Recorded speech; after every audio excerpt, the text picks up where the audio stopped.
Centrelink sent debt notices to pensioners like 72-year-old Pamela Egan, who was told she owed $9,000.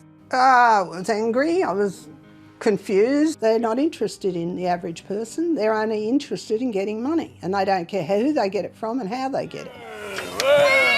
Centrelink also tried to recover debts from dead people like Bruce McCardle. She said, "I'd like to give you my condolences for the death of your son." And she said, "Well, I'm ringing about Bruce and his Centrelink payments." Even people with intellectual disabilities like Tim Carlin have been targeted. You can't just tell people they owe thousands of dollars without providing any actual proof. This is just bullying very vulnerable people. In response to 730's reports, Centrelink has reviewed and reduced some debts, but critics say the problem is that individuals have to prove they don't owe money. They're being encouraged to agree to what are potentially wildly inaccurate debts. Citizens at any point have the opportunity to bring forward documents to show that the income they reported to Centrelink matches or explain the discrepancy between what's been reported in their tax return. Gordon Legal is the firm initiating the class action. Senior partner Peter Gordon joined me from Melbourne. Peter Gordon, the government's response has been that you have no case, no plaintiffs and no papers lodged. So if we can address those things one at a time. Firstly, what do you think is the case here? The case is one for unjust enrichment, as the law calls it. It's a claim for restitution for people who have lost money by being forced to pay back or having their pensions docked for claimed overpayments. The law characterises that as a claim for unjust enrichment, so that's the cause of action that we're bringing. How many people have signed up to this class action? Under Australian law, people don't sign up to class actions. It's up to the lawyers and the lead plaintiffs to describe the class and describe the characteristics of the people who have issues which are common questions to be determined. And once those categories and the description is formulated, people then have the right, if they're within those categories, to opt out.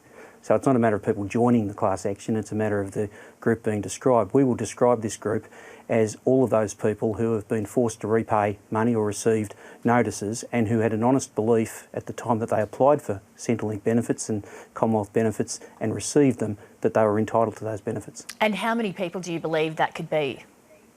Well, the government's told us that they've served robodebt notices on about 800,000 people, and I think the government's already conceded that it got it wrong with respect to about 20% of those people. So that's 160,000 people who were mistakenly asked to repay monies. We think that the range is broader than that, and therefore we think that it's a class which will be compensable for thousands, if not tens of thousands of people.